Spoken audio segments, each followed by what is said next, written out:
Yes, God. Alléluia, alléluia, alléluia.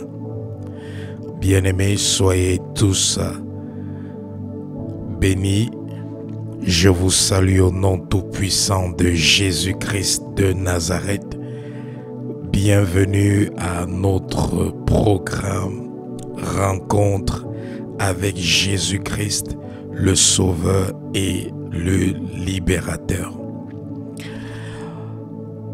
Toutes nos excuses pour le retard que nous avons accusé aujourd'hui.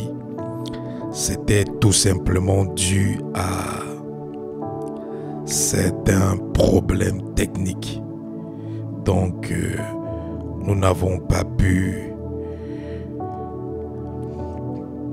être connectés à l'heure d'habitude 5 heures, heure de New York. Mais le Seigneur nous a fait grâce de pouvoir nous connecter à cette heure-ci. Et comme on le dit souvent, mieux vaut tard que jamais. Donc, une fois de plus encore, toutes nos excuses pour ce retard. Et nous donnons toute la gloire à Dieu pour tout ce qui se passe. Alors, sans plus attendre, bien-aimés, nous allons recommander ce programme entre les mains de l'Éternel afin qu'il vienne accomplir sa volonté parfaite dans vos vies tout au long de ce programme. Nous allons prier. Père, nous te bénissons, nous te glorifions, nous te magnifions, nous t'exaltons au nom de Jésus-Christ. À toi la gloire, à toi l'honneur, à toi la magnificence d'éternité en éternité. Tu es le seul vrai Dieu. Nul n'est semblable à toi, nul n'est comparable à toi. Merci pour ton amour, merci pour ta fidélité, merci pour le privilège que tu nous as donné de te connaître, de pouvoir communier avec toi. Merci de nous avoir invités à cette rencontre divine avec ton Fils Jésus-Christ, le Sauveur et le Libérateur. Nous glorifions ton nom, nous magnifions ton nom, nous exaltons ton nom au plus haut des cieux, au nom tout-puissant de Jésus. Nous proclamons, nous confessons que tu es notre Dieu, tu es le seul Dieu de notre cœur et de notre vie au nom de Jésus-Christ.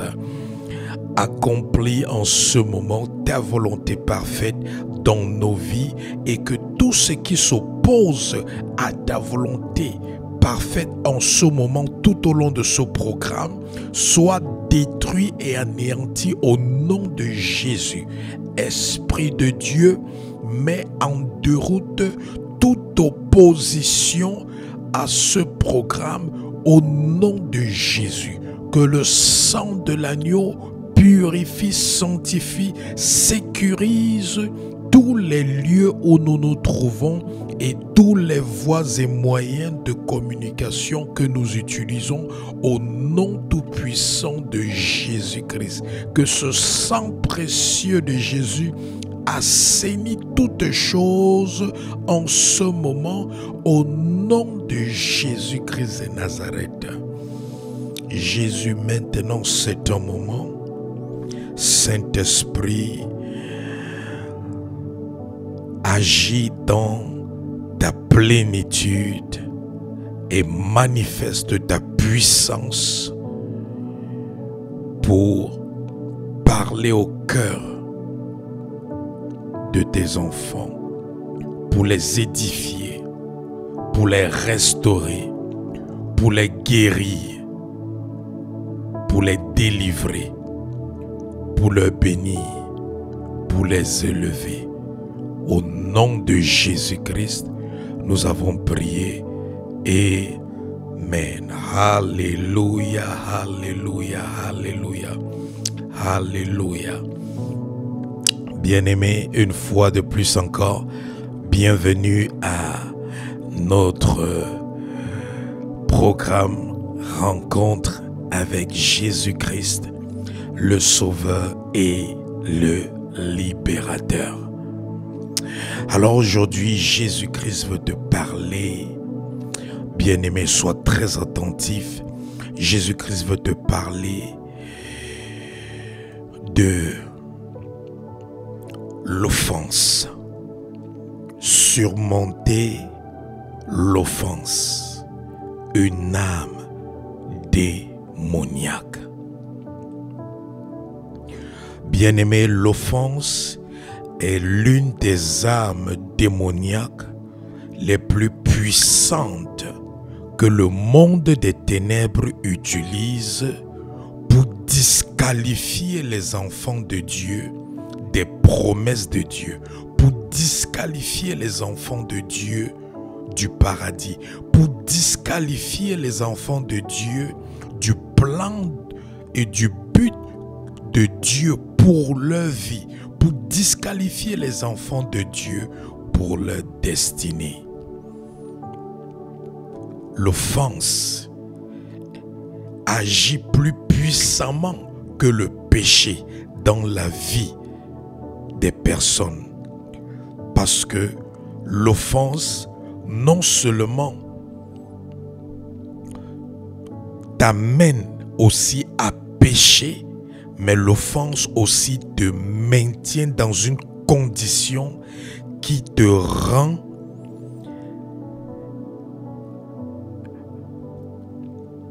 détestable aux yeux de Dieu. Ça te maintient dans une condition qui te rend irrécevable aux yeux de Dieu. Donc, prête attention à tout ce qui sera dit tout au long de ce programme.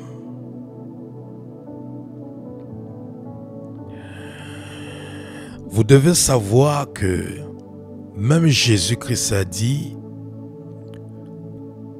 qu'il est impossible d'éviter l'offense.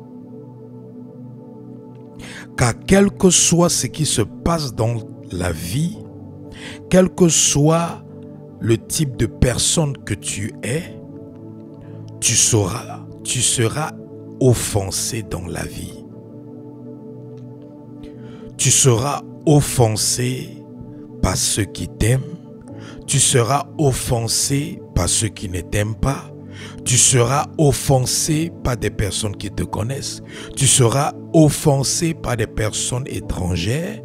Tu seras offensé d'une manière ou d'une autre, que tu le veuilles ou pas. Et tu seras même offensé par Dieu. Ah oui, tu seras offensé par Dieu. Et lorsque nous lisons la Bible, une des choses que nous constatons, c'est que les héros, les patriarches, ceux avec qui Dieu a accompli des exploits dans la Bible, ce sont des personnes qui ont traversé des moments difficiles, périlleux dans leur vie. Ce sont des personnes qui ont été offensées. Ce sont des personnes qui ont eu à traiter l'offense vis-à-vis de leur vie pendant des périodes étendues. Et c'est leur réussite dans le traitement des offenses qui les ont permis d'accomplir le but de leur vie, d'accomplir leur destinée, d'accomplir le plan de Dieu pour leur vie. Nous voyons le cas d'Abraham. Dieu dit à Abraham, tu seras le père des nations. Mais Abraham, jusqu'à l'âge de 100 ans, se retrouve sans enfant. Sa femme à l'âge de 90 ans, elle n'a pas d'enfant. Mais Dieu, par son temps, a dit à Abraham, tu seras le père des nations. Imaginez comment Abraham se sentait. Croyez-vous qu'il n'était pas offensé? Il était offensé. Et c'est même cette offense qui l'a fait accepter la proposition de son épouse d'aller avec Agar pour faire un enfant. L'offense. Vous voyez un monsieur comme Noé. Dieu a ridiculisé Noé. Il demande à Noé d'aller construire un bateau gigantesque au milieu d'une terre sèche. Et pendant des années, les habitants de cette contrée ont passé leur temps à se moquer de Noé. Mettez-vous à la place de Noé. Tous les jours, les gens se moquent de vous. Tous les jours, les gens se moquent de vous. Pendant que vous êtes en train de travailler, Dieu vous donne un travail. Vous êtes en train de faire ce travail. Tous les jours, les gens se moquent de vous. Tous les jours, les gens se moquent de vous. Noé a supporté cette offense pour accomplir les desseins de l'Éternel. Vous voyez quelqu'un comme Caïn. Dieu décide de refuser le sacrifice de Caïn. Caïn se met en colère. Et qu'est-ce qu'il fait? Il s'en va tuer son frère, Abel. Dieu aime venir prévenir Caïn en disant que le péché se tient à ta porte. Si tu agis bien, tu vas t'en détourner. Mais si tu agis mal, cela prendra le dessus sur toi. Mais Caïn a laissé l'offense, le fait d'avoir été offensé parce que son sacrifice n'a pas été accepté par Dieu. Il a laissé l'offense empoisonner son cœur. Et c'est comme ça qu'il s'est retrouvé en train de tuer son frère, Abel. L'offense, une âme démoniaque. Nous voyons Joseph qui refuse de coucher avec la femme de son patron, Potiphar.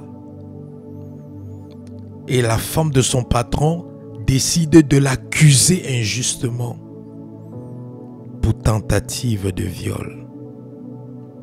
Il se retrouve pendant des années en prison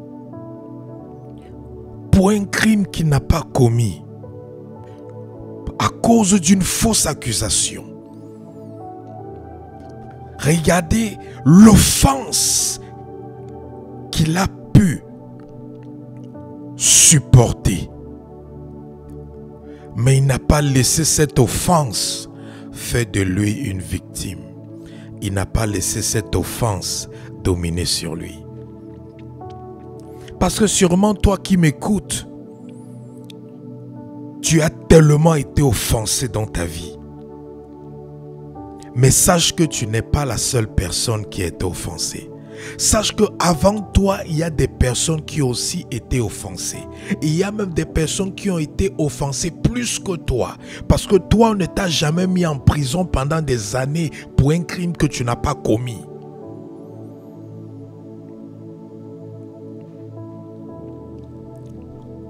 Mais à Joseph, il était en captivité, en prison, pour un crime qu'il n'a pas commis pendant pendant des années. Mais il a gardé une attitude positive.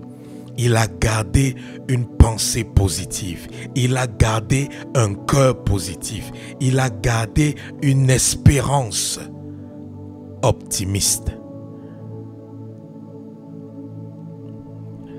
Regardez Moïse. Dieu envoie Moïse aller délivrer le peuple.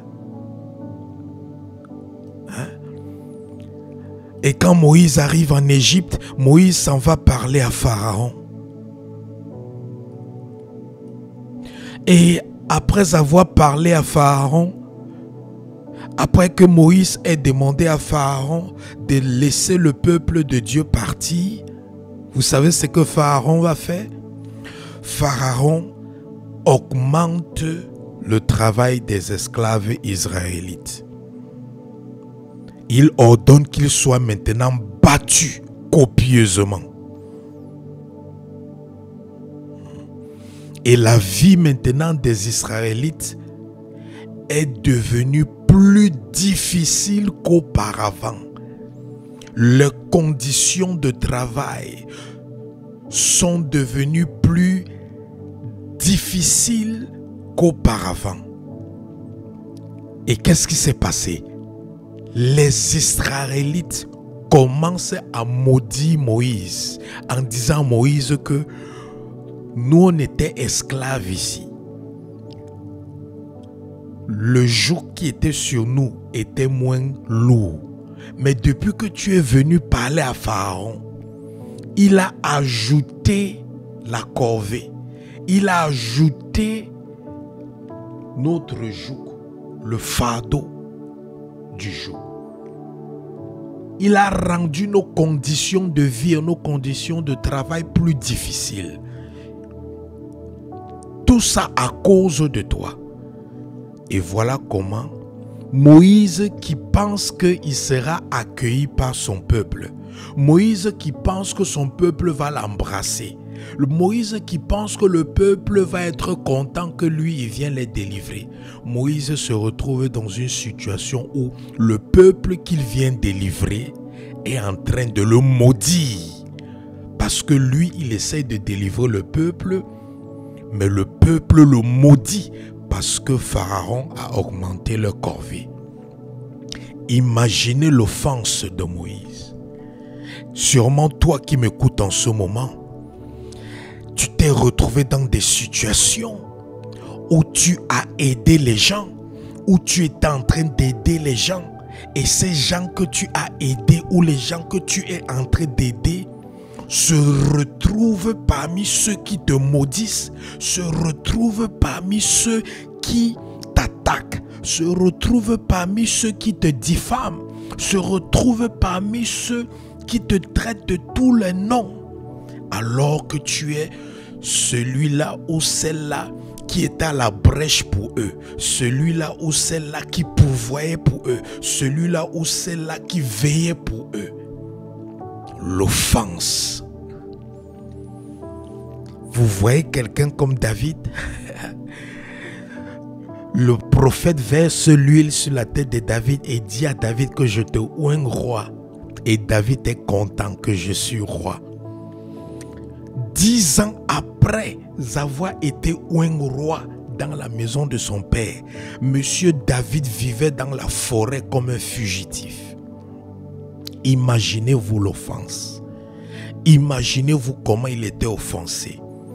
Dieu vient lui dire, David, tu es mon roi, je t'ai établi roi. Mais le David là qui est établi roi, il est dans la forêt. Il vit comme un fugitif parce que Saül est à sa recherche. Saül veut sa peau. Saül veut le tuer. David dort tous les jours avec un seul œil parce qu'il a peur que quelqu'un lui mette une épée sur la gorge. Pendant plus de 10 ans, Monsieur David dormait dans les grottes. Il dormait sous les arbres. Il dormait dans la broussaille. Il vivait comme un sauvage, comme un animal. Parce que Saül était à sa recherche. Mais alors que Dieu l'appelait le roi, alors que Dieu l'avait oint roi. L'offense. Regardez quelqu'un comme Marie. L'ange de Dieu apparaît à Marie et dit à Marie, tu es bénie de toutes les femmes. Tu es bénie Marie. Tu es bénie, Dieu t'a fait grâce. Tu vas enfanter le Fils de Dieu. Marie est contente que Dieu l'ait choisi, que Dieu l'ait fait grâce, que Dieu lui ait accordé ce privilège de porter dans ses entrailles le Fils de Dieu. Mais qu'est-ce que Marie subit après? Qu'est-ce que Marie subit après? Numéro 1, son fiancé Joseph veut la quitter.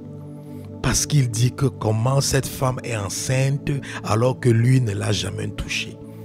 Numéro 2, toute la ville commence à regarder Marie comme une prostituée, comme une fornicatrice, comme une femme souillée, comme une femme qui n'a pas pu garder sa virginité. Et voilà Marie, lorsqu'elle marche dans la rue, les gens chuchotent à gauche, à droite, que là voilà qui passe, là voilà qui passe. Elle est enceinte alors qu'elle n'est pas mariée. Elle est enceinte alors que son fiancé ne l'a même pas touchée. Elle est enceinte. Sûrement elle s'est prostituée. Marie a reçu tout genre de noms. Qu'est-ce qu'on n'a pas dit sur elle? Quand il disait que l'enfant que je porte, c'est l'enfant qui a été conçu par le Saint-Esprit, qui croyait en Marie. Les gens disaient que cette femme est folle. Sûrement d'autres disaient même que sûrement c'est un démon qui s'est accouplé avec elle pour donner cette grossesse. Mais Marie a supporté l'offense parce qu'elle savait que derrière l'offense, il y avait un but. Elle savait que derrière cette offense, il y avait un but et qu'il y avait un prix à payer pour atteindre ce but. Parce que souvent, l'offense que tu traverses dans la vie, c'est le but à payer, c'est le prix à payer pour accomplir le but de Dieu dans ta vie. L'offense que tu traverses souvent, c'est le prix à payer pour devenir ce que Dieu veut que tu deviennes.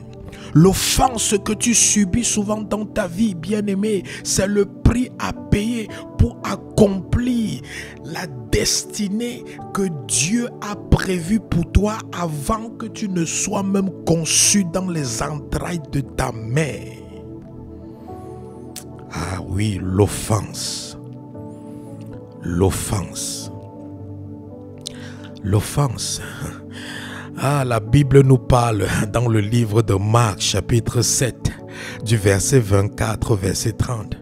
La Bible nous parle de cette femme qui vient à Jésus et qui vient demander de l'aide. Elle vient demander la guérison. Elle vient demander la délivrance pour son enfant. Et Jésus l'insulte de chien. Jésus lui traite de chien. Elle demande à Jésus la délivrance, la guérison pour son enfant. Jésus lui dit, on ne donne pas du pain aux chiens. On ne donne pas le pain des enfants de Dieu aux chiens. Dieu a traité cette femme de chienne. Jésus a traité cette femme de chienne. Imaginez l'offense. Imagine-toi que tu viens demander à un serviteur de Dieu ou à une servante de Dieu, prie pour moi par rapport à tel problème. Il te traite de chien ou de chienne. Quelle sera ta réaction?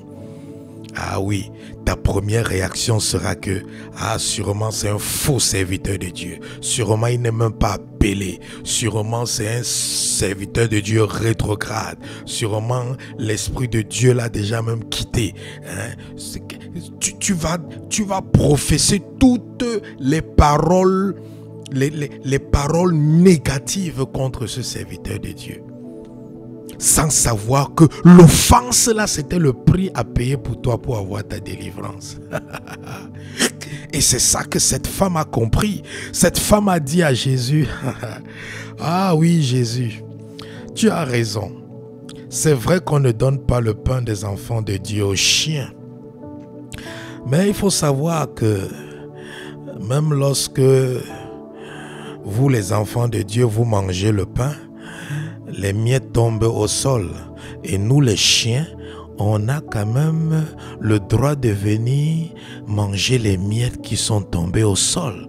Donc même si nous sommes des chiens, on peut quand même aussi goûter les miettes du pain qui tombe au ciel. Dès qu'elle a dit ça, elle avait passé le test de l'offense. Jésus a directement résolu son problème. L'offense. Beaucoup d'entre vous échouez le test de la bénédiction à cause de l'offense. Beaucoup d'entre vous, vous n'avancez pas dans votre vie parce que vous ne payez pas le prix de l'offense, parce que vous ne passez pas le test de l'offense, parce que l'offense arrive encore à avoir le dessus sur vous. L'offense arrive encore à faire de vous des victimes. Et tant que l'offense continue à faire de toi des victimes, tu ne pourras pas avoir ce que Dieu a prévu pour toi. Parce qu'il n'y a personne dans la Bible qui a vu les promesses de Dieu s'accomplir dans sa vie sans avoir surmonté l'offense. Que ce soit l'offense venant de Dieu, que ce soit l'offense venant des humains, que ce soit l'offense venant du monde des ténèbres. L'offense. Ah, l'offense.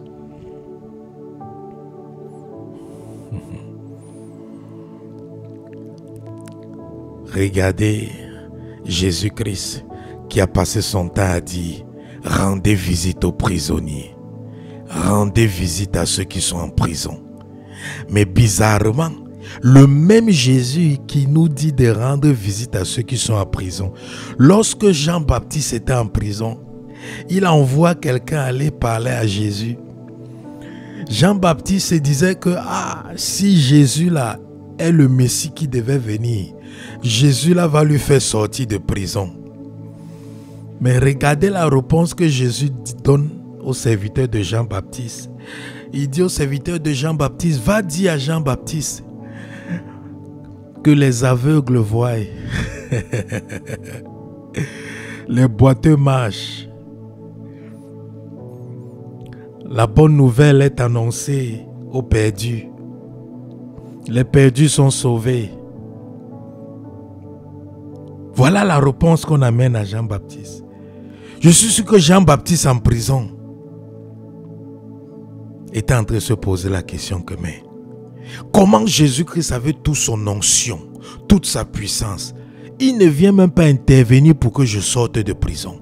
Voilà, on va couper ma tête. Tout ce qu'il envoie venir me dire, c'est que les aveugles voient, les boiteux marchent, la bonne nouvelle est annoncée aux perdus. L'offense. L'offense. L'offense. Regardez comment Jésus-Christ a été rejeté devant Pilate. On présente Jésus et on présente un homme, un meurtrier appelé Barnabas.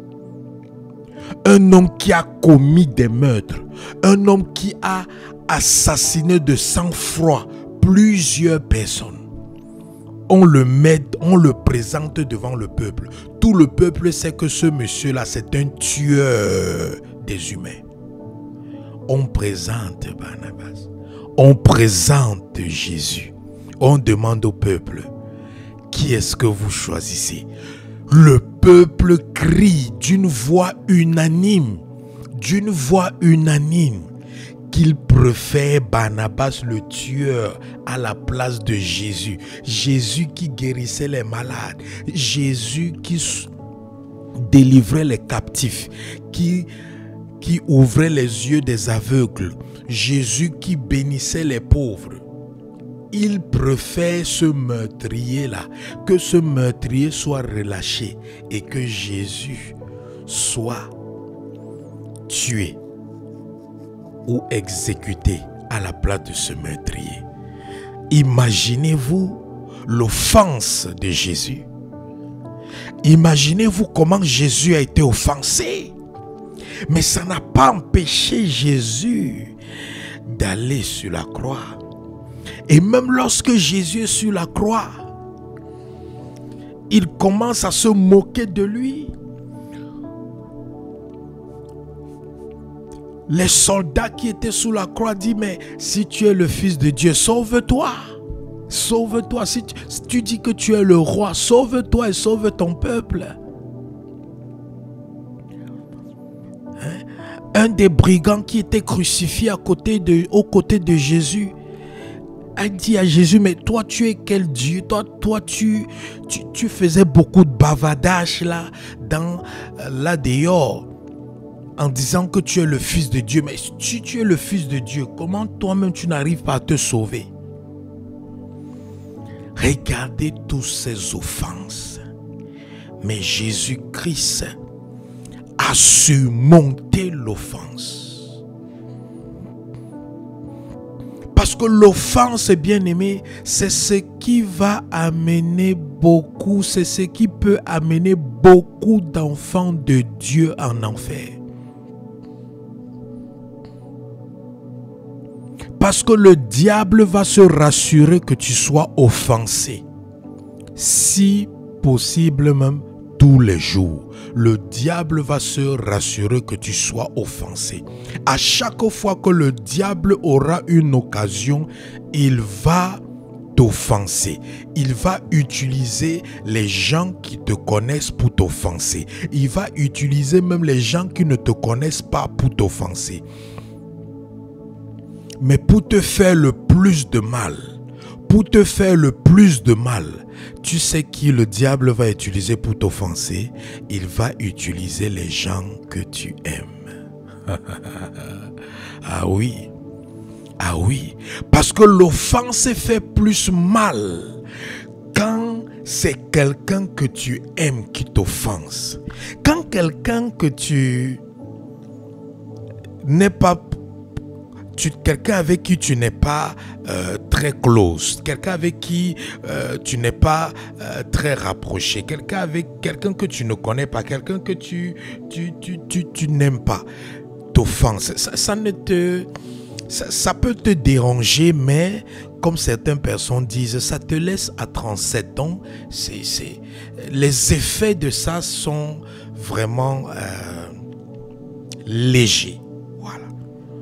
Mais lorsque quelqu'un que tu aimes, quelqu'un que tu considères, quelqu'un pour qui tu as une haute estime, quelqu'un pour qui tu as de la révérence, quelqu'un qui est même peut-être pour toi comme une référence, un modèle t'offense. Ton cœur est blessé. Ton cœur est meurtri. Ton cœur est dans une torture pas possible. Ah oui. Et le diable aime ça. Le diable aime ça. Parce que le diable sait que l'offense empoisonne l'âme de l'être humain.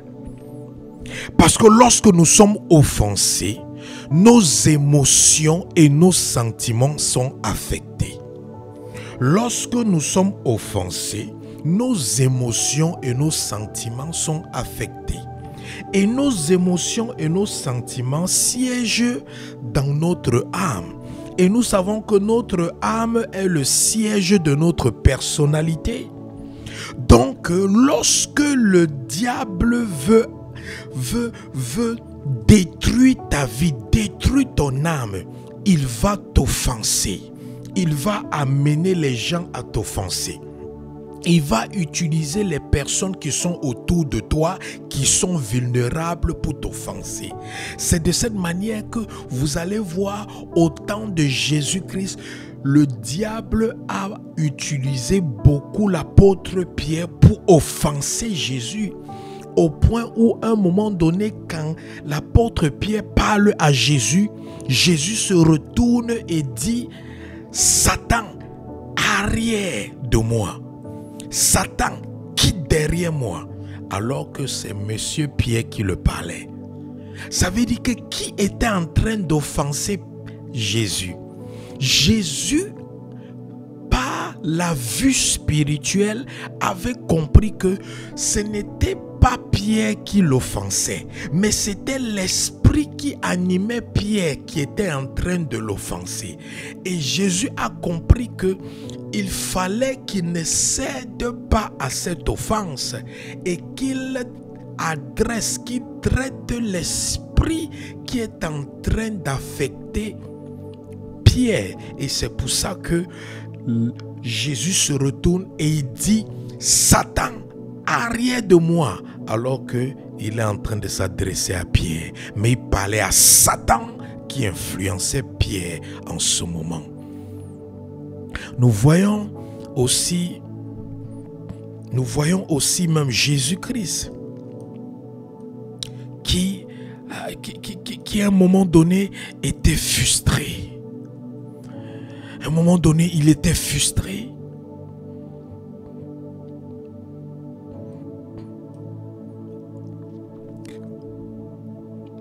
Parce que tous les jours, il enseignait sur la foi. Tous les jours, il enseignait sur la foi. Mais il constatait que même les disciples qui marchaient avec lui étaient toujours des personnes qui vivaient dans le doute. Étaient toujours des personnes qui n'avaient pas la foi. C'est pour ça qu'on va voir Jésus se fâcher en disant « Mais vous, hommes de petite foi, jusqu'à quand? Jusqu'à quand vais-je être avec vous ?» Jésus était offensé parce qu'il passait son temps à parler, à prêcher la foi aux disciples. Il prêchait la foi à la foule qui l'écoutait. Dans Marc chapitre 9, verset 19, Jésus dit « Race incrédule, jusqu'à quand serai-je avec vous? Jusqu'à quand vous supporterai-je? Amenez-le-moi. » Il s'agissait de ce moment où un monsieur a porté son enfant aux disciples. Les disciples n'ont pas pu délivrer l'enfant. Ils sont venus vers Jésus. Ils ont dit que mais Jésus, j'ai amené mon enfant vers tes disciples, mais tes disciples n'ont pas pu le délivrer. Et Jésus se retourne vers les disciples, étant offensé. Et il dit aux disciples, race incrédule, jusqu'à quand serai-je avec vous? Jusqu'à quand vous supporterai-je? Amenez-moi cet enfant. Donc même Jésus-Christ, à un moment donné, était offensé. Il était offensé.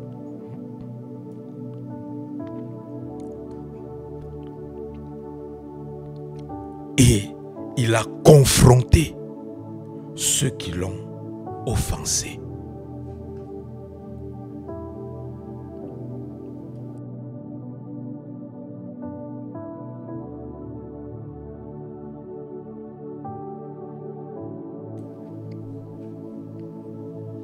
Alléluia.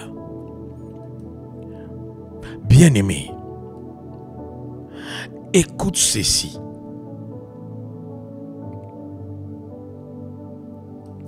Lorsque vous êtes offensé, remettez cela entre les mains de Dieu.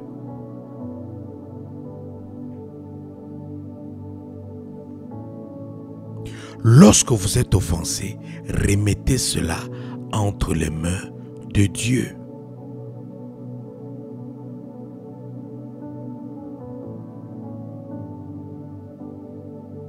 Remettez cela entre les mains de Dieu.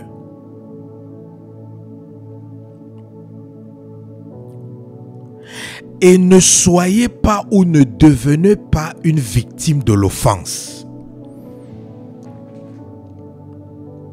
Parce que lorsque quelqu'un est offensé,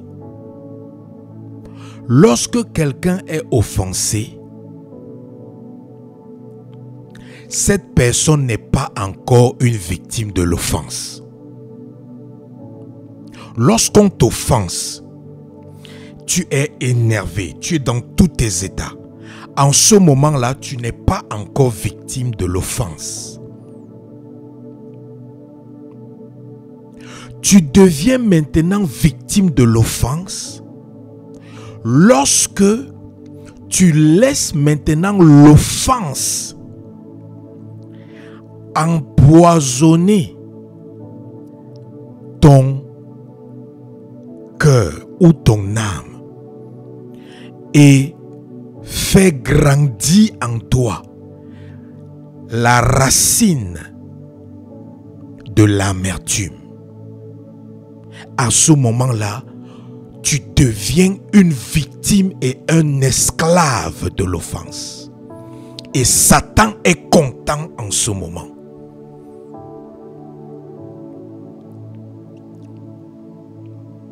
Jésus-Christ a été offensé à plusieurs reprises. Lorsqu'il allait dans le temple, il a vu les gens transformer le temple en un marché. Il était offensé. Mais il n'a pas laissé cette offense affecter son cœur, empoisonner son âme, ses émotions et faire germer en lui la racine de l'amertume.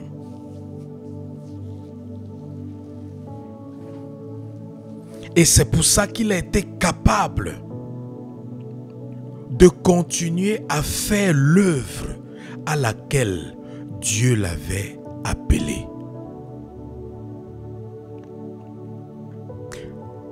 Regardez ce que la Bible dit dans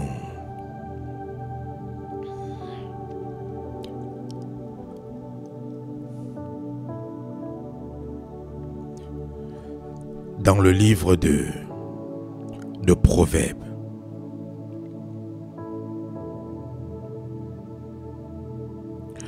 Proverbes, chapitre 17, verset 9. Celui qui couvre une faute cherche l'amour, et celui qui la rappelle dans ses discours divise les amis.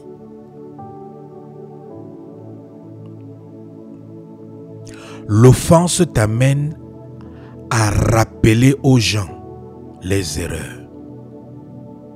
L'offense t'amène à être rancunier.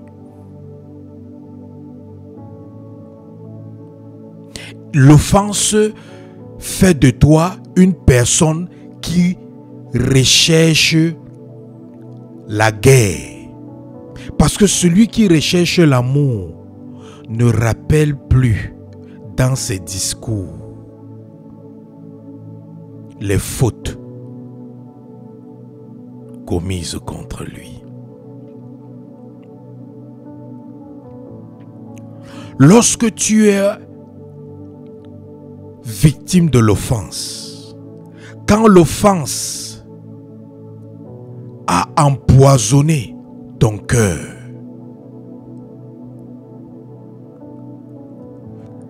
non seulement ça détruit ta vie, parce que ça affecte ta personnalité. Et quand ta personnalité est affectée, tes relations avec les êtres humains seront aussi affectées. Et ce qui fait que ta vie sera aussi affectée. Et même l'accomplissement de ta destinée sera avorté. Hébreux chapitre 12, verset 15. Hébreux chapitre 12, verset 15 dit: veillez à ce que personne ne passe à côté de la grâce de Dieu, qu'aucune racine d'amertume ne pousse et ne cause du trouble en empoisonnant plusieurs d'entre vous. Voyez ce que la Bible nous dit dans la version Semeur. Hébreux chapitre 12, verset 15 dit: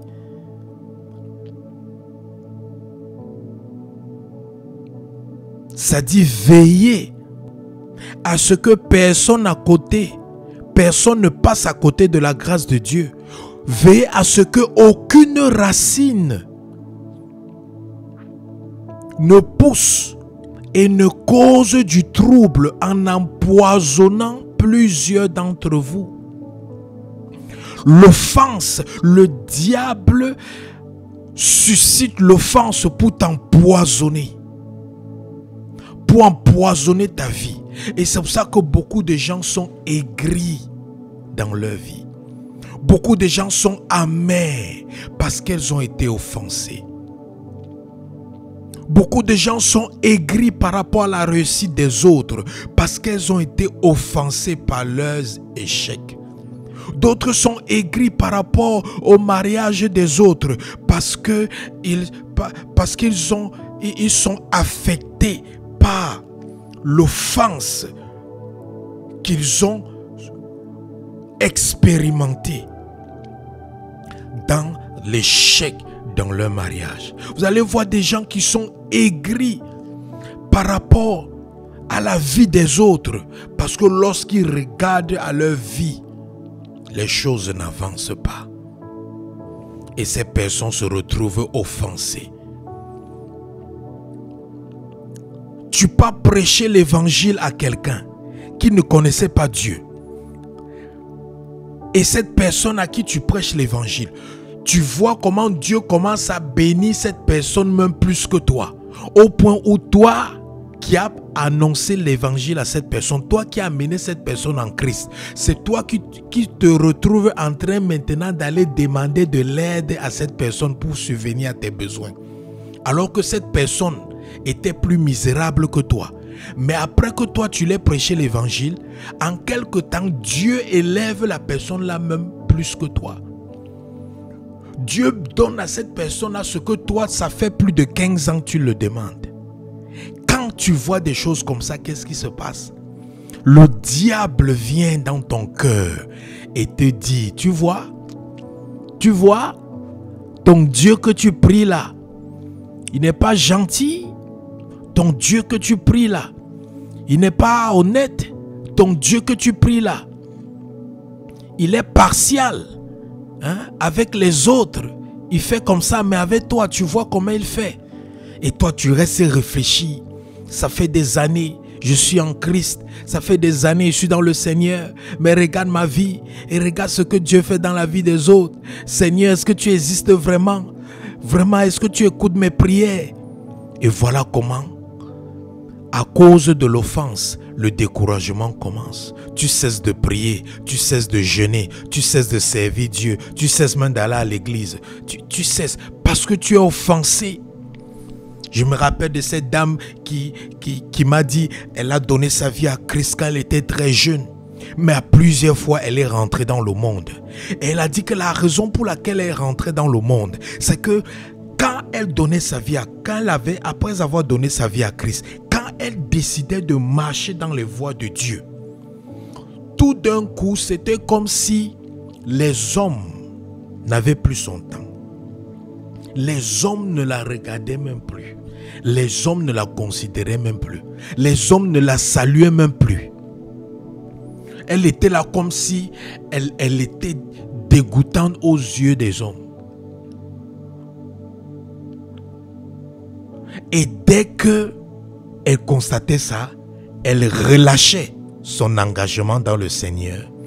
Elle recommençait à faire les choses du monde. Et dès le moment qu'elle recommençait à faire les choses du monde, directement, les hommes recommençaient à courir après elle.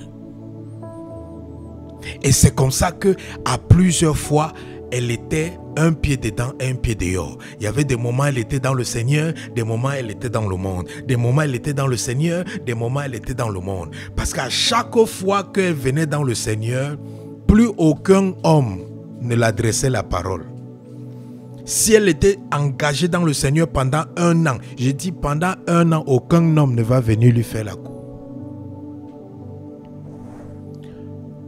Parce qu'elle était offensée. Elle repartait dans le monde pour avoir ce qu'elle voulait. L'offense, bien-aimée, ça va t'amener à pécher dans ta réaction. Parce que lorsque tu es offensé et que tu laisses l'offense te conduire ou t'influencer, au lieu d'agir, tu vas te retrouver en train de réagir. Lorsqu'on t'offense, tu ne dois pas réagir. Lorsqu'on t'offense, tu dois agir. Parce qu'une réaction dépend de l'action. On parle du phénomène de action-réaction. Quand il y a une réaction, cette réaction dépend de l'action qui a été posée. Donc si quelqu'un t'offense et que tu réagis, tu vas pécher dans ta réaction.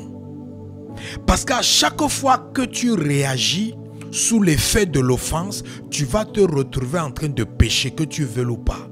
Parce qu'en ce moment-là, l'esprit qui t'anime dans la réaction, c'est le même esprit qui a animé l'action qui a été posée contre toi.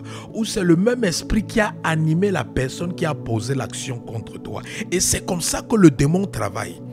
Il vient, il influence quelqu'un qui est vulnérable, qui est à côté de toi. Il amène cette personne à poser un acte ou une action qui va t'offenser. Et le même démon là, après avoir posé cette action, lorsque tu es offensé, le même démon là vient maintenant souffler dans l'oreille de ton esprit, dans l'oreille de ton âme, en te disant maintenant comment tu dois réagir. Et quand tu réagis, voilà que toi qui avais raison, parce que tu avais été offensé, dans ta réaction maintenant, tu te retrouves à avoir tort. C'est pour ça qu'il y a des gens qui ont eu raison devant Dieu lorsque elles ont été attaquées, lorsque elles ont été offensées, mais dans leur réaction, elles se sont retrouvées à avoir tort devant Dieu.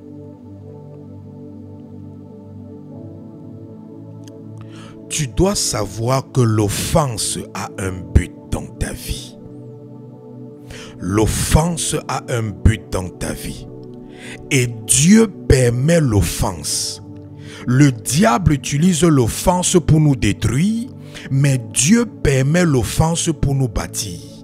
Le diable permet l'offense pour nous détruire, mais Dieu permet l'offense pour nous construire. Le diable permet l'offense pour nous déstabiliser, mais Dieu permet l'offense pour nous stabiliser, pour nous édifier, pour nous fortifier, pour nous développer, pour nous rendre matures. Le diable utilise l'offense pour nous amener à pécher, pour nous amener à vivre dans le péché. Parce que quand tu es offensé, souvent tu vis dans le péché. Parce que maintenant, dans ton cœur, tu entretiens la rancune. Dans ton cœur, tu entretiens le ressentiment. Dans ton cœur, tu entretiens le manque de pardon. Donc, tu te retrouves en train de vivre dans le péché au travers de la condition de ton cœur, pas au travers des actes que tu poses. Parce qu'il y a beaucoup de personnes qui ne pêchent pas au travers des actes qu'ils posent, mais des personnes qui pêchent au travers de la condition de leur cœur. Quelqu'un dans son cœur peut être meurtri. Quelqu'un dans son cœur peut être blessé. Mais on ne peut pas voir ça physiquement. Physiquement, tu vas voir la personne bien portante, mais alors qu'à l'intérieur, elle peut être mourante. À l'intérieur, elle peut être déstabilisée, découragée, désespérée, abattue, meurtri, affligé, contrit. Mais physiquement, ça ne se voit pas. Et cette personne va continuer à faire l'œuvre de Dieu, à servir Dieu, mais en gardant cette condition, sans savoir que cette condition-là l'a déjà disqualifié du paradis, l'a déjà disqualifié du salut.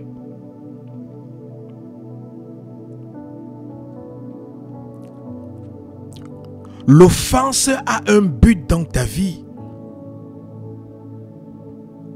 L'offense a un but dans ta vie.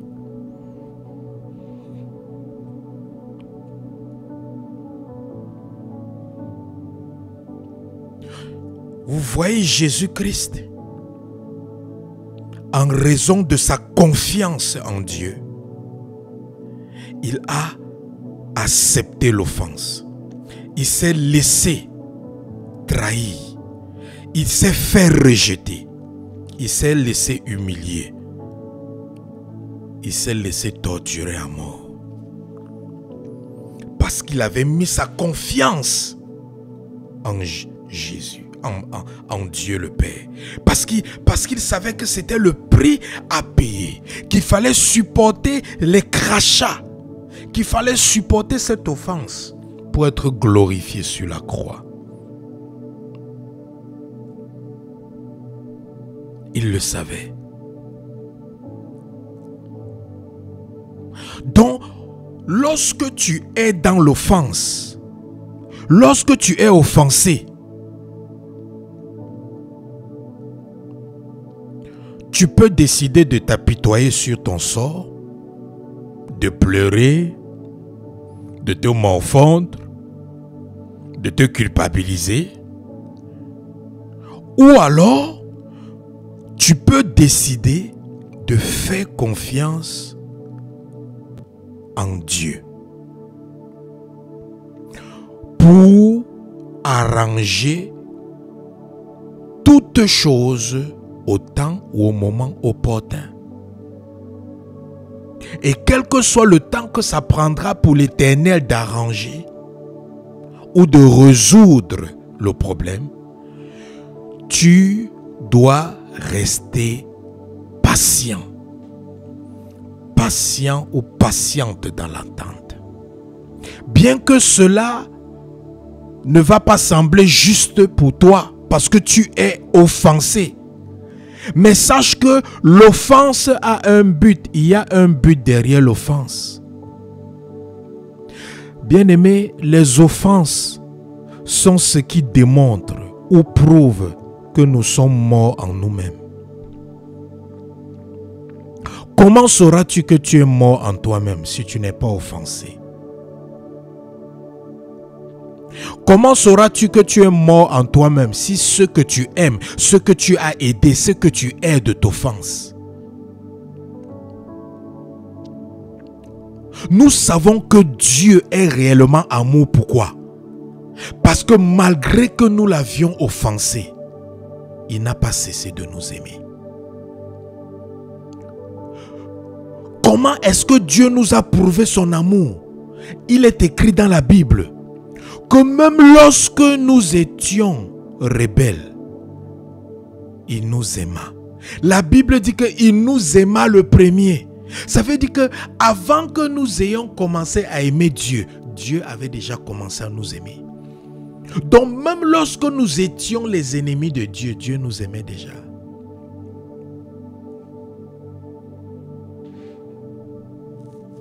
qu'est-ce que la Bible nous dit dans Galates? Galates chapitre 2, verset 20. La Bible dit dans Galates chapitre 2, verset 20, « J'ai été crucifié avec Christ. Si je vis, ce n'est pas pour moi qui vis. Ce n'est pas moi, ce n'est plus moi qui vis. C'est Christ qui vit en moi.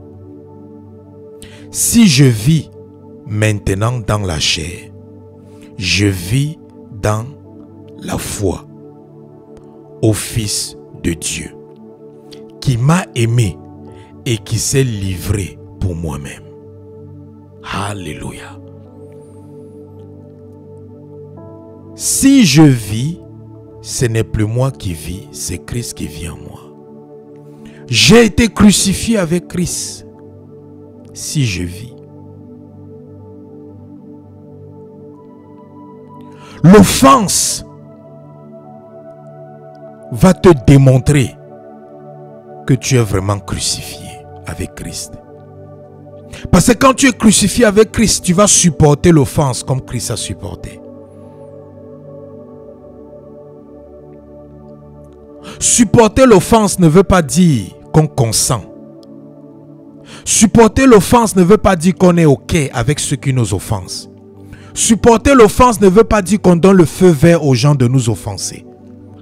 Mais supporter l'offense veut dire qu'on ne permet pas à l'offense de faire de nous des victimes. On ne permet pas à l'offense d'avoir le dessus sur nous. On ne permet pas à l'offense d'empoisonner notre cœur. On ne permet pas à l'offense de pourrir notre vie, d'arracher notre joie, notre bonheur. Beaucoup de gens ne sont plus épargnés dans leur vie. Beaucoup de gens n'ont plus la joie, le bonheur dans leur vie parce que leur cœur est empoisonné, leur âme est empoisonnée par l'offense. Et le diable aime ça, il s'en réjouit. C'est pour ça qu'il envoie toujours ces démons pour venir t'offenser.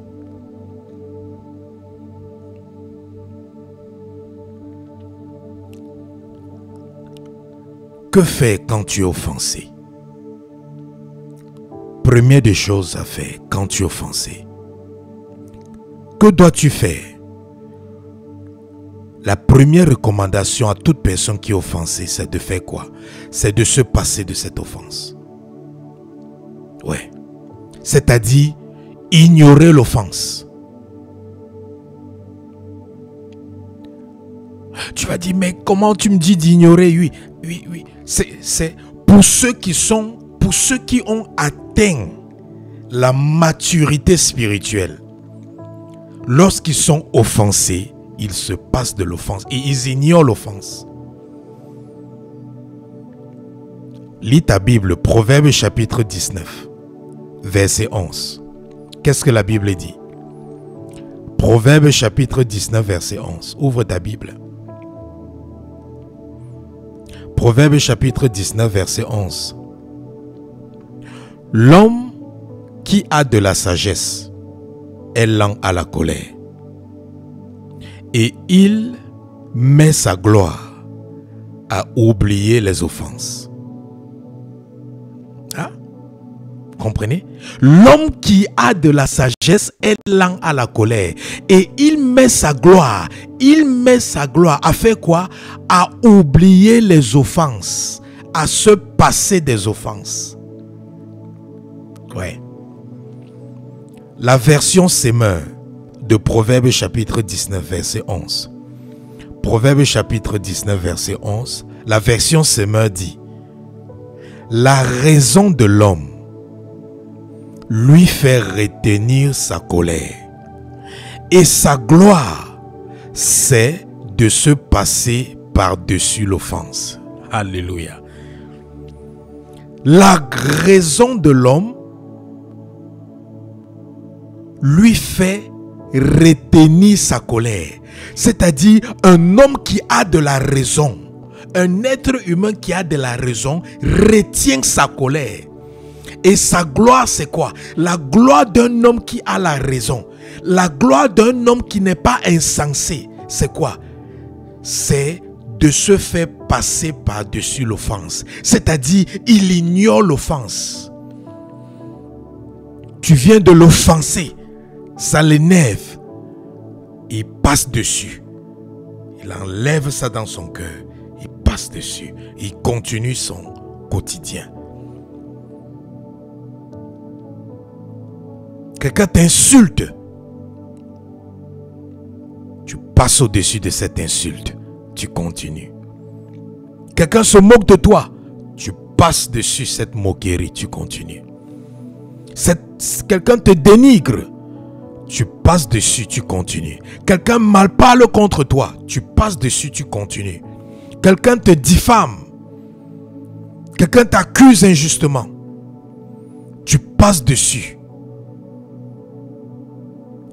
Ce sont les insensés qui réagissent. Les sensés ou les personnes qui ont de la raison. Les personnes qui sont matures spirituellement, ils ne réagissent pas, ils agissent. Donc la première des choses, bien aimé, lorsque tu es offensé,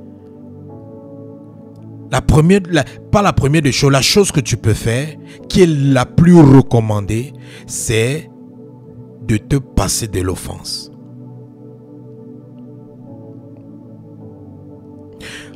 Maintenant, il y a aussi la deuxième option lorsque tu es offensé. Parce qu'il y a aussi des offenses où souvent il faut confronter l'offenseur. C'est-à-dire il faut parler à la personne qui t'a offensé, mais dans l'amour. Parce qu'on ne confronte pas l'offenseur lorsqu'on n'est pas animé de l'amour. Et c'est là où la Bible nous parle de la conduite à tenir dans Matthieu chapitre 18, versets 15 à 17.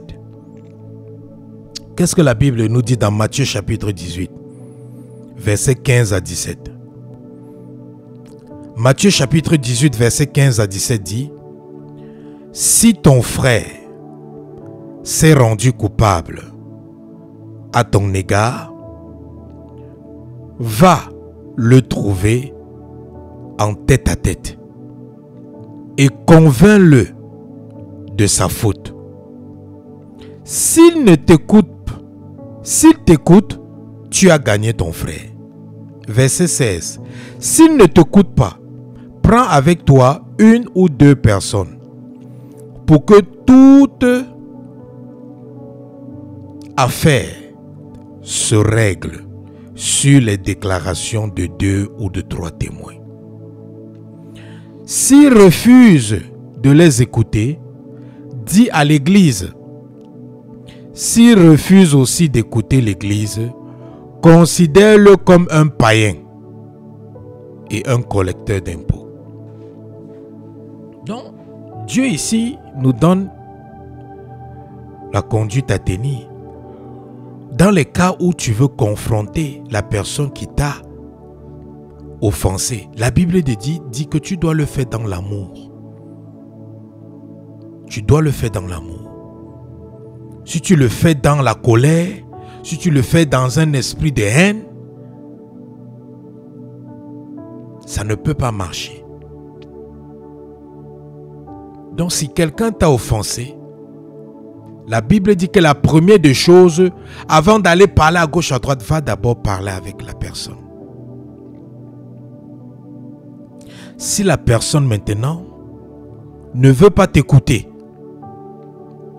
la personne ne veut pas accepter qu'elle t'a offensé, la personne ne veut pas se repentir de son offense, c'est là maintenant que la Bible dit, va maintenant chercher 3 témoins. Et avec les 3 témoins, allez encore parler à la personne.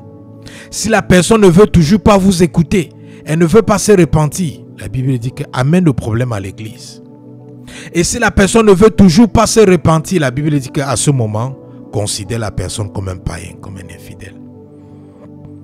Ça veut dire que même Jésus nous fait comprendre que il y a des personnes que même si c'est comment, même si tu leur parles n'importe comment, même si n'importe qui leur parle, ils ne vont jamais accepter l'offense.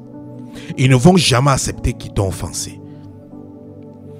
Donc la Bible dit que Pour ce genre de personnes-là, considère-les comme des païens.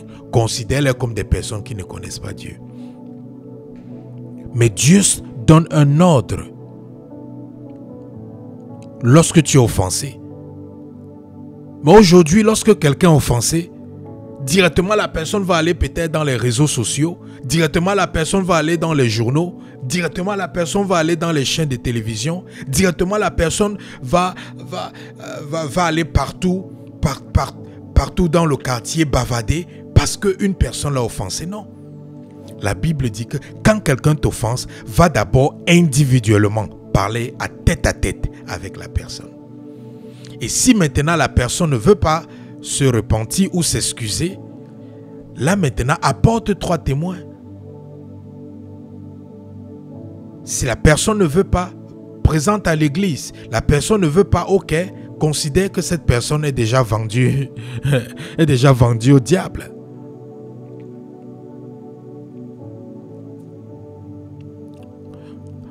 Bien-aimé, l'offense est l'un des tests pour te permettre d'entrer dans ta destinée. Lisez la Bible. Toute personne qui est entrée dans sa destinée et qui a accompli sa destinée a passé le test de l'offense. Ça peut venir de Dieu et ça peut venir aussi du diable et ça peut aussi venir des êtres humains.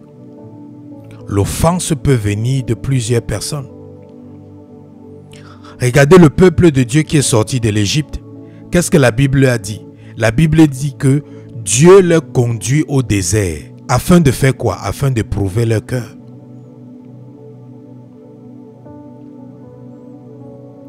Dieu a conduit le peuple dans le désert pour faire quoi? Pour éprouver leur cœur. Pour voir, pour sonder leur cœur, pour voir si ces personnes l'aiment réellement, pour voir si ces personnes ont réellement la foi en lui, si ces personnes sont réellement fidèles à lui. Et vous voyez que le peuple de Dieu dans le désert était offensé par Dieu. Au point où ils ont passé le temps à maudire Moïse. À chaque fois qu'il y avait un problème, ils disaient à Moïse, dis à ton Dieu qu'il aurait dû nous laisser en Égypte au lieu de nous amener ici au désert pour que nous puissions crever comme des animaux sauvages. À un moment donné, c'était même devenu le ridicule, au point où ils disent à Moïse que mais en Égypte, nous on mangeait les concombres, on mangeait la viande, on mangeait ceci, on est fatigué de manger la manne. Donc c'était devenu ridicule. Le peuple de Dieu s'était ridiculisé. Ils avaient atteint un niveau de bassesse au point où ils regrettaient les concombres de l'Égypte. Ils regrettaient la viande qu'ils mangeaient en Égypte. Ils ont oublié toutes les souffrances, la corvée qu'ils ont endurée en Égypte. Ils ont oublié l'esclavage, les chaînes dans lesquelles ils étaient en Égypte. Au point où ils préfèrent encore rentrer dans cet esclavage pour manger les concombres. Regardez le ridicule. Regardez comment ils se sont rabaissés.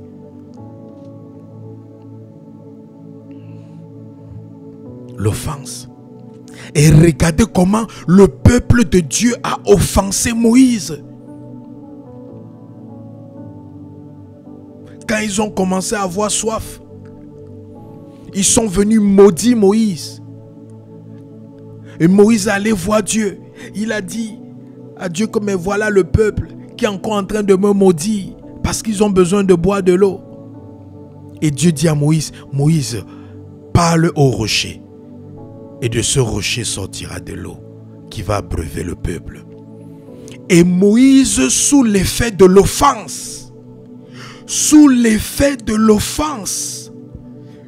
le peuple de Dieu a empoisonné le cœur de leur conducteur spirituel Moïse, au point où Moïse était déjà une victime de l'offense. C'est pour ça que, au lieu de parler au rocher, Moïse prend la verge et il frappe le rocher en disant que est-ce que c'est de ce rocher que l'eau va sortir? Il s'adressait à qui? Il s'adressait à ce peuple qu'il avait offensé, qui avait empoisonné son âme avec l'offense. Oh, bien-aimé. Voilà comment l'offense a empêché Moïse d'entrer dans la terre promise.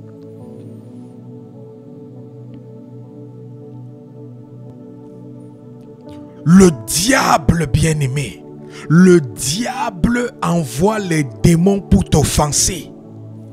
Le diable utilise les gens pour t'offenser, pour t'empêcher d'entrer dans ta terre promise. Moïse a supplié Dieu. Dieu a dit que tu n'entreras pas. Tu n'entreras pas. Je vais te permettre de voir la terre promise, mais tu n'entreras pas. À cause de quoi? L'offense. Toi qui m'écoutes en ce moment, qui t'a offensé? Toi qui m'écoutes en ce moment, qui t'offense? Ne les laisse pas. Ne les laisse pas faire de toi une victime de l'offense. Ne les laisse pas faire de toi une victime de l'offense. Parce que c'est l'offense là qui empêche ton miracle de s'accomplir. C'est parce que tu es offensé que le diable a le droit légal d'empêcher les promesses de Dieu de se réaliser dans ta vie. Parce que lorsque quelqu'un est une victime de l'offense, Dieu est illégal dans la vie de cette personne. Les promesses de Dieu sont illégales dans la vie de cette personne. Dieu n'a pas la légalité spirituelle de venir accomplir sa promesse dans la vie de quelqu'un qui est victime de l'offense. Parce que quelqu'un qui est victime de l'offense est dans les chaînes de l'offense. Quelqu'un qui est dans les chaînes de l'offense a un cœur qui est empoisonné, a des émotions qui est empoisonné par l'offense. Il a un cœur qui est rempli des rancunes, rempli du manque de pardon, rempli des ressentiments, rempli de la rancœur, rempli de la vengeance. Et un tel cœur est désagréable à Dieu.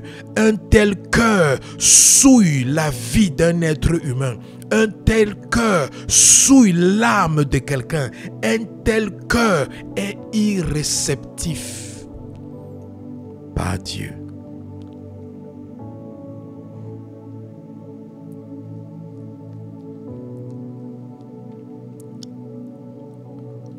Jésus-Christ a dit,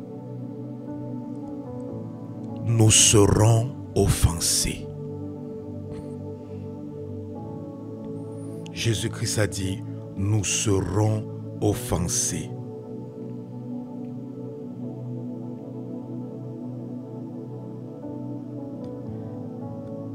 C'est impossible.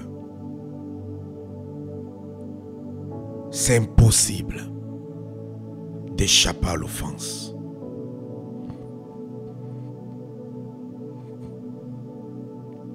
C'est pour ça que même Jésus a dit que heureux celui qui ne sera pas offensé, qui n'est pas offensé par moi.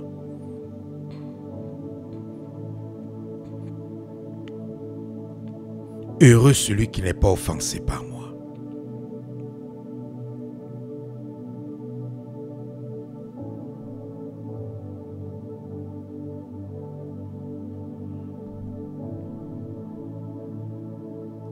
Dans Luc chapitre 17. Luc chapitre 17 verset 1. Qu'est-ce que ça dit? Parce que certains d'entre vous qui vous plaignez parce que vous êtes offensés. Vous vous plaignez parce qu'on vous offense. Vous vous plaignez parce que les gens vous offensent. Vous vous plaignez parce que les membres de vos familles vous offensent. Vous vous plaignez parce que vos enfants vous offensent. Vous vous plaignez parce que votre épouse ou votre mari vous offense. Vous vous plaignez parce que ceux à qui vous faites le plus confiance vous offensent. Qu'est-ce que la Bible nous dit dans Luc chapitre 17?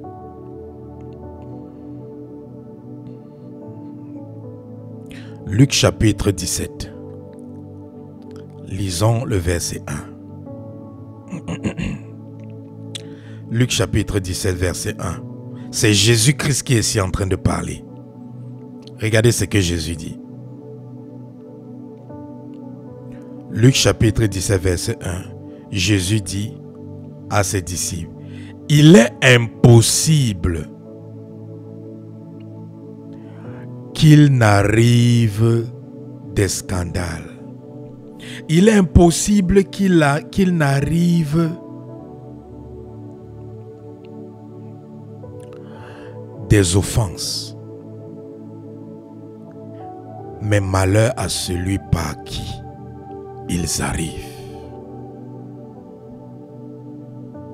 Malheur à celui par qui ils arrivent. Parce que tu le veuilles ou pas, ça arrivera.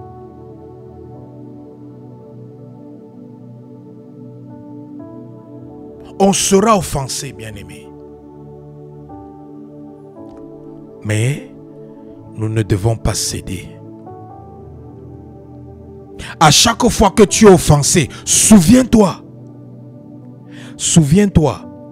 que l'offense est le prix à payer pour aller de l'avant avec Dieu.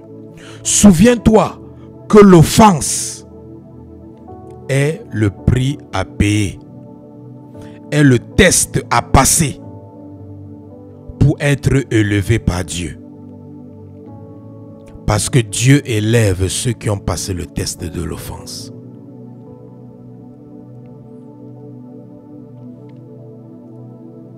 Dieu élève ceux qui ont passé le test de l'offense.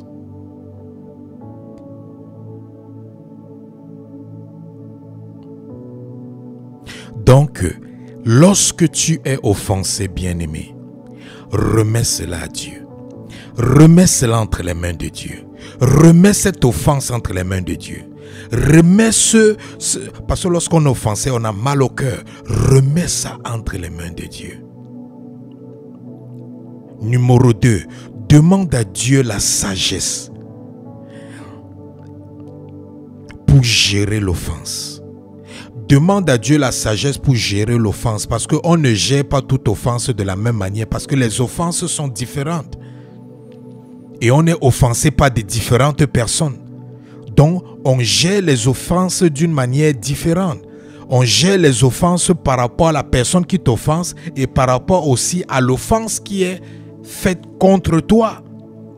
Donc, demande à Dieu la sagesse pour gérer ou traiter cette offense. Numéro 3, demande à Dieu la force de son esprit pour surmonter l'offense. Ou pour supporter l'offense. Parce que l'offense fait souvent très mal au cœur. Mais le Saint-Esprit, la Bible l'appelle le consolateur.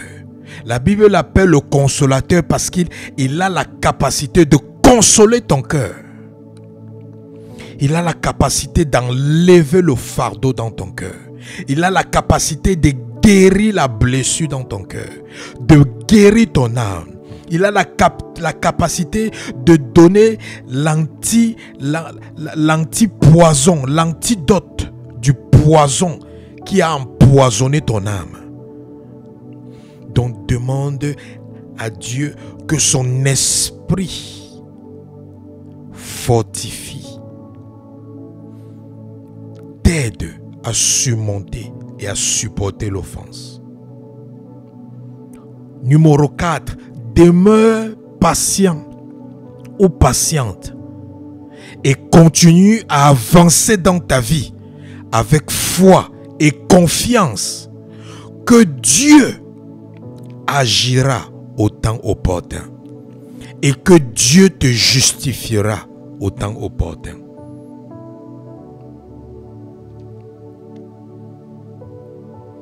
Souvent, n'essaie pas de te justifier. Laisse Dieu te justifier. Quand on t'accuse tellement, n'essaie pas de te justifier. Parce qu'on va dire que tu veux te justifier parce que tu es accusé. Mais laisse Dieu te justifier. Parce que quand Dieu te justifie, il te justifie aux yeux de tout le monde. Il te justifie devant les hommes, devant la terre tout entière, devant le monde tout entier. Mais quand toi tu te justifies devant une personne. Mais quand Dieu te justifie, il te justifie devant le monde entier. Donc, laisse Dieu te justifier. Remets l'offense entre les mains de Dieu.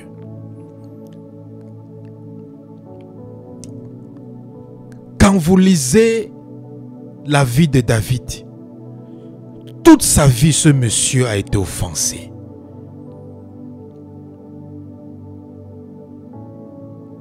Et bizarrement, ceux qui offensaient le plus David, c'était les gens qui l'aimaient. Ceux qui trahissaient David, c'était les gens que David aimait. C'était les gens qui étaient proches de David. C'était les gens pour qui David avait la considération. Mais ce sont eux qui ont trahi David. Ce sont eux qui ont torturé David. Ce sont eux qui ont fait du mal à David.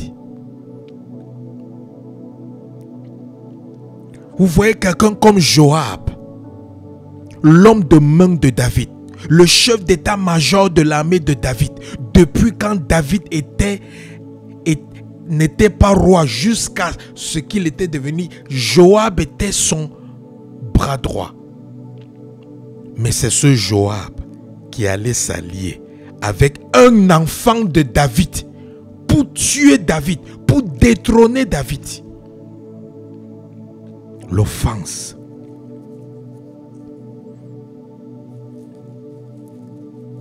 David, ses propres enfants veulent le tuer. Ses propres enfants veulent être roi à sa place. La Bible dit que Absalom partait s'asseoir à l'entrée du temple, au portail du temple. Et il faisait quoi? Chaque personne qui venait entrer dans le royaume, dans le palais de David, Absalom appelait cette personne et faisait quoi? Il malparlait de son père et du jugement de son père. Et disait à ces gens, à ces personnes, que moi je vais vous donner un jugement plus favorable que celui de mon père. Et c'est comme ça que tu peux m'écouter en ce moment. Tu as des membres de famille qui font ce que Absalom faisait contre David, qui font ça contre toi. Peut-être ce sont même tes enfants qui font ça contre toi. Peut-être ce sont même des parents qui font ça contre toi. Des oncles, des tantes, des cousins, des cousines, des nièces, des neveux qui font ça contre toi. Peut-être c'est tes amis intimes qui font ça contre toi. Peut-être c'est tes collègues pasteurs qui font ça contre toi. Peut-être ce sont tes brebis en qui tu t'es confié qui font ça contre toi. Peut-être tu es un leader comme Moïse et le peuple t'a offensé au point où ton âme est empoisonnée par la racine de l'amertume.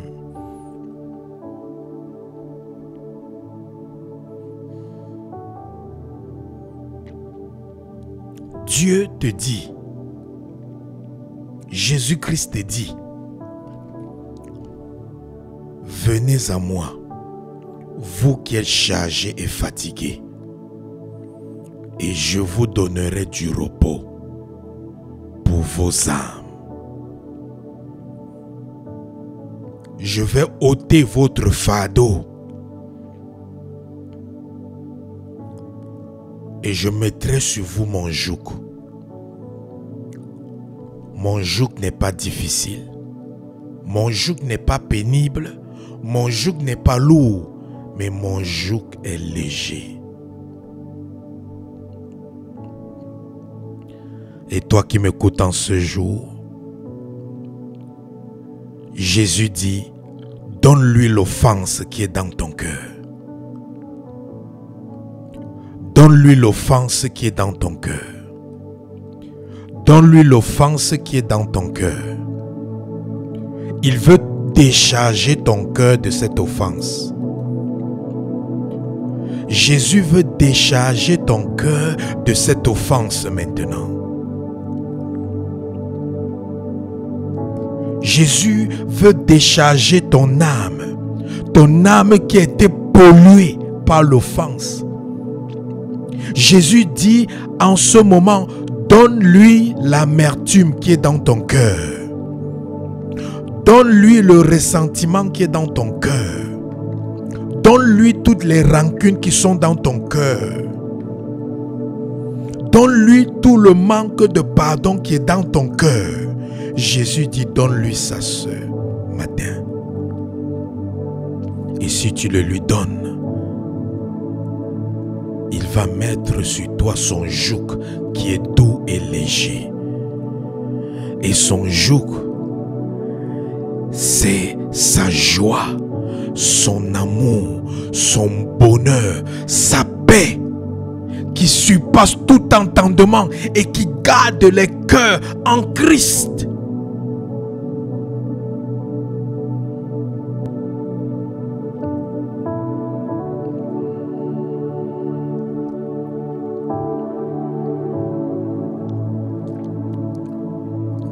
Quel que soit l'endroit où tu te trouves, élève ta voix. Demande pardon à l'Éternel pour avoir mal géré l'offense. Demande pardon à l'Éternel à toute fois que tu as réagi face à l'offense au lieu d'agir sous l'inspiration de son esprit. Demande pardon à Dieu pour la rancune, le manque de pardon, les ressentiments, les rancœurs qui ont été accumulés dans ton cœur à cause de l'offense. Demande pardon à Dieu pour le manque de pardon. Demande pardon à Dieu. Élève ta voix. Demande pardon à Dieu. Les dosi kabaya katoska, les dozuma kadi katazoka, les gridozo kabaya kataska. Demande pardon à Dieu. Repends-toi, repends-toi, repends-toi. Certains d'entre vous, vous êtes pleins. Vous êtes plein contre Dieu parce que votre vie était toujours misérable, bien que vous soyez né de nouveau. Certains d'entre vous, parce que vous étiez désespérés par rapport à certains besoins que vous aviez dans votre vie. Vous avez même insulté Dieu. Vous avez même murmuré contre Dieu. Vous avez murmuré contre l'église. Vous avez murmuré contre les serviteurs de Dieu. Vous avez maudit même Dieu et ses serviteurs, de même que le peuple de Dieu a maudit Moïse à chaque fois qu'ils étaient dans le besoin ou dans un problème ou dans une situation. Élève ta voix, repens-toi, même à chaque fois que des sentiments sont passés en toi, où tu as comparé ta vie à la vie des autres, en disant que Dieu n'a rien fait pour toi et Dieu fait seulement dans la vie des autres, alors que toi tu fais plus de sacrifices que les autres. Élève ta voix, repens-toi, repens-toi, repens-toi. Et si tu m'écoutes en ce moment, tu n'as pas encore donné ta vie à Christ, répète ces paroles après moi. Père, je viens devant ta face. Je reconnais que Jésus-Christ, ton Fils, est mort sur la croix pour le pardon de mes péchés et pour le salut de mon âme. Je me repens de tous mes péchés et j'accepte Jésus-Christ comme Sauveur et Seigneur. Qu'à partir d'aujourd'hui, ma vie t'appartienne. Amen. Je vais prier pour toi qui viens de donner ta vie à Christ. Seigneur, je prie pour toute personne qui vient de te donner leur vie.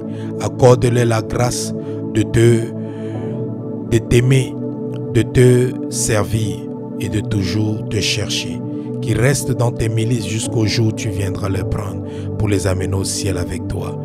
Père, que leur âme ne soit plus jamais sous l'emprise du diable ou de la perdition. Au nom de Jésus-Christ. Merci Seigneur. C'est au nom de Jésus que nous avons prié. Amen. Bien-aimé, maintenant tu vas prier. Tu vas prier, tu vas élever ta voix. Tu vas prononcer le nom de toutes les personnes qui t'ont offensé. Et tu vas dire et tu vas déclarer que tu les libères de ton cœur et que tu les pardonnes. Que ce soit ceux qui t'ont demandé pardon ou pas, pardonne-les. Donc si la personne s'appelait X, tu vas dire X, je te pardonne pour l'offense que tu m'as fait et je te laisse entre les mains de Dieu. Donc élève ta voix, tu demandes pardon. Élève ta voix, élève, tu pardonnes, pardonne, appelle chaque nom que le Saint-Esprit va mettre en toi. Appelle le nom de la personne et dis et déclare que je te pardonne. Appelle le nom de la personne, déclare que je te pardonne. Appelle le nom de la personne, déclare que je te pardonne. Appelle le nom de la personne, déclare que je te pardonne. Père, aide-les par ton esprit à pardonner. Aide-les à pardonner. Aide-les à pardonner maintenant au nom de Jésus. Aide-les à pardonner maintenant au nom de Jésus. Aide-les à pardonner. Aide-les à pardonner. Aide-les à pardonner. Aide-les à pardonner au nom de Jésus. Aide-les à pardonner. Aide-les à pardonner. Aide-les à pardonner au nom de Jésus-Christ de Nazareth. Appelle le nom, pleure devant l'Éternel. Relâche ton cœur de toutes ces personnes qui t'ont offensé.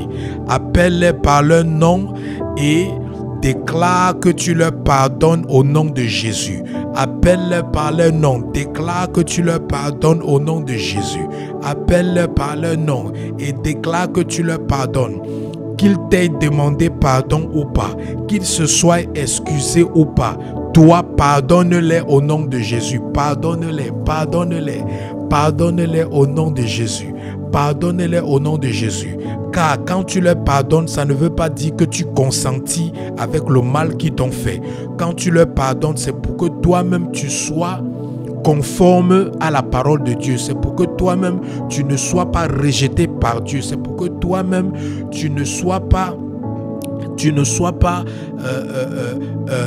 c'est pour que toi-même Dieu ne te refuse pas la miséricorde. Parce que Dieu a dit que pour ceux qui ne pardonnent pas, lui-même il ne les accordera pas la miséricorde.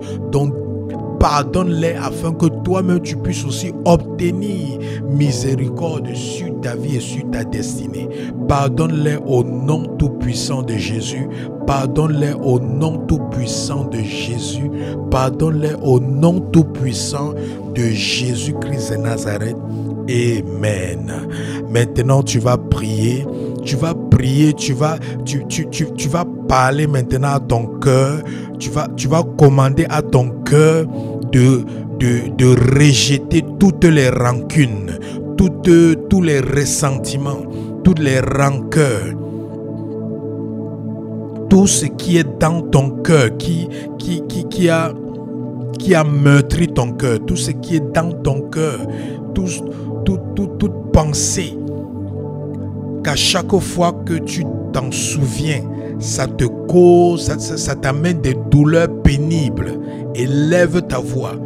Demande maintenant à ton cœur de libérer, d'éjecter, de rejeter tout cela hors de ta vie au nom de Jésus. Élève ta voix. Que les rancunes, les ressentiments, les rancœurs, toutes les pensées les pensées négatives, toutes les pensées de vengeance, que ça sorte de ton cœur au nom de Jésus, que ça sorte de ton cœur au nom de Jésus. Toutes les choses qui avaient été accumulées dans ton cœur à cause des offenses, ça sort de ton cœur au nom de Jésus. Ça sort de ton cœur au nom de Jésus. Ça sort de ton cœur au nom tout-puissant de Jésus-Christ. Oh, Rabazokoto Shikataka Pariaskanteribosa. Mandele broskutarabashi, rikada sakatariaska. Répète ce sujet de prière après moi. Répète ce sujet de prière après moi. Toute racine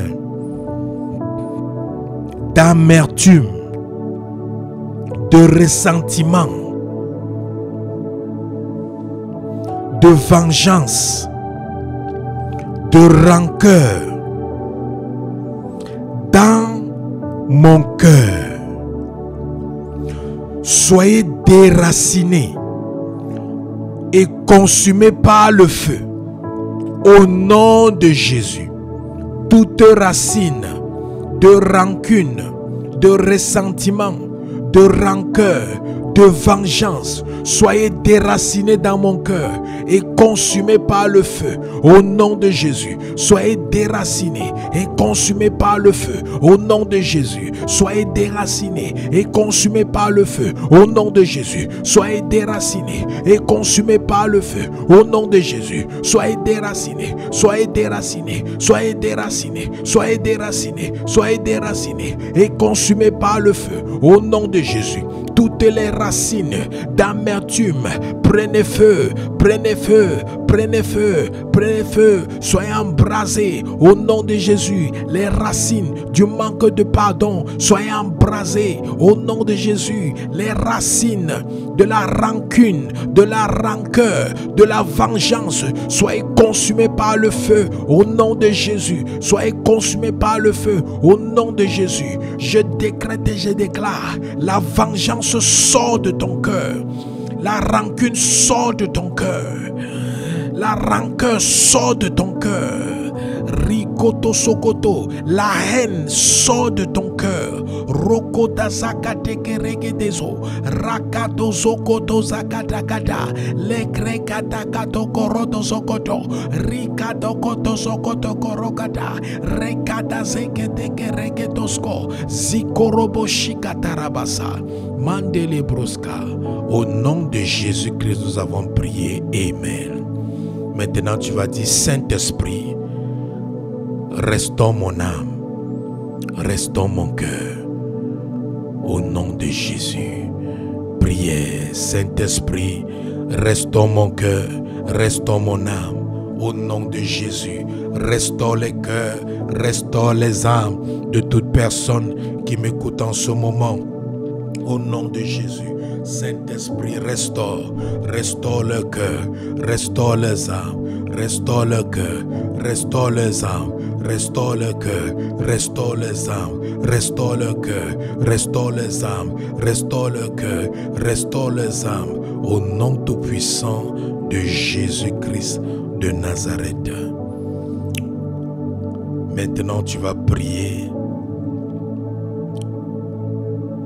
Dis, Père, bénis mon cœur au nom de Jésus. Père, bénis mon cœur au nom de Jésus. Bénis mon cœur au nom de Jésus. Bénis mon cœur au nom de Jésus. Bénis mon âme au nom de Jésus. Bénis ma vie au nom de Jésus. Au nom de Jésus. Au nom de Jésus. Au nom de Jésus-Christ de Nazareth. Amen.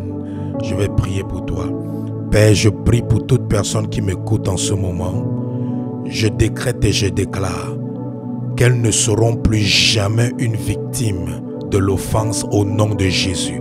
À partir d'aujourd'hui, elles ne seront plus jamais influencées par l'offense au nom de Jésus.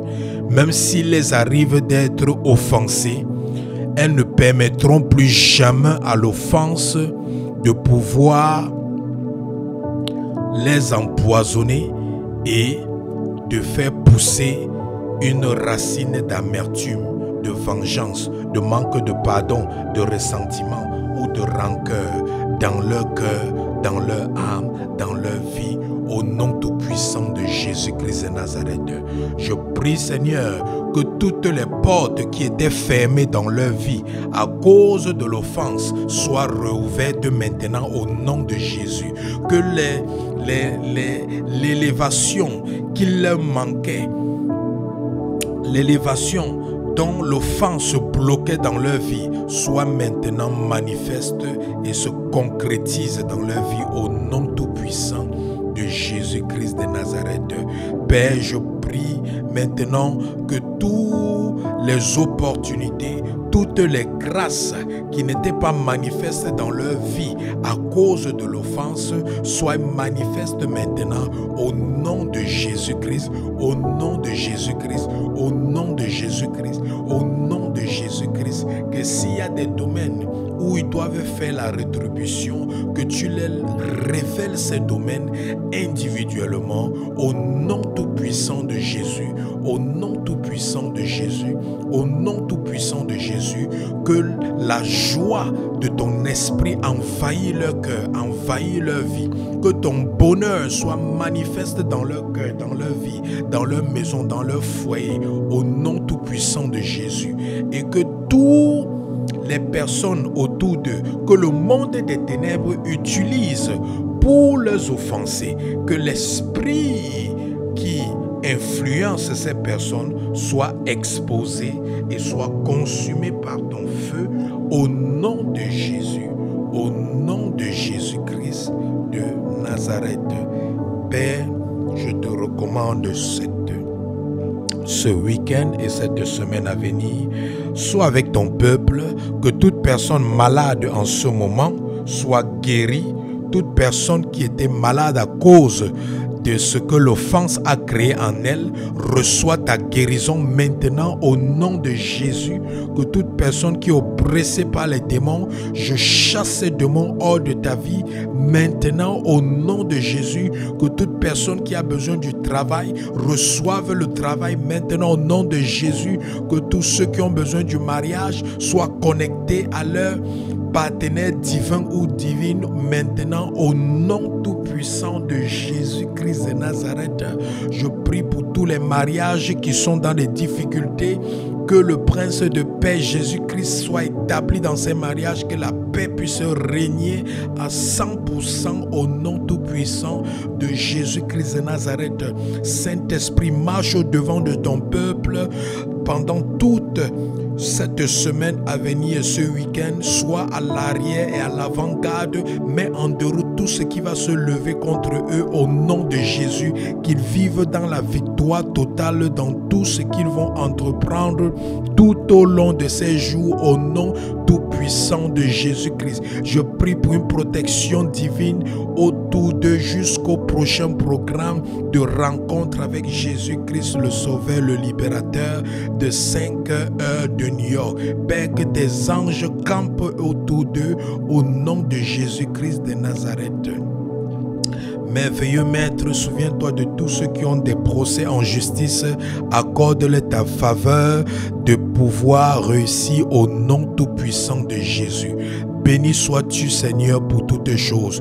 Bénis ton peuple. Souviens-toi de tous ceux qui prient pour ce ministère, tous ceux qui intercèdent pour ce ministère, tous ceux qui font des dons dans ce ministère, tous ceux qui supportent ce ministère d'une manière ou d'une autre. Seigneur, bénis-les au nom tout-puissant de Jésus, au centuple, pour toutes les œuvres qu'ils font pour ce ministère, au nom tout-puissant de Jésus-Christ de Nazareth. Merci, Roi des rois. Merci, Seigneur des seigneurs. C'est au nom de Jésus-Christ que nous avons prié. Amen. Alléluia, alléluia, alléluia. Bien-aimé, va dans la paix de Christ. Le Seigneur t'a béni. Rendez-vous samedi prochain à 5 heures, heure de New York.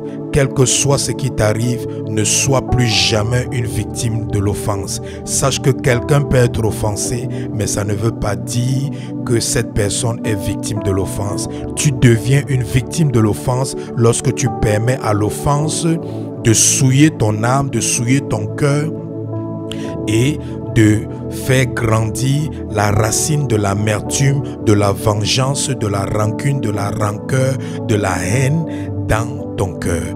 Donc bien-aimé, va, tu es béni, que le Seigneur soit avec toi. Rendez-vous samedi prochain pour une rencontre avec Jésus-Christ, le Sauveur et le Libérateur. Shalom.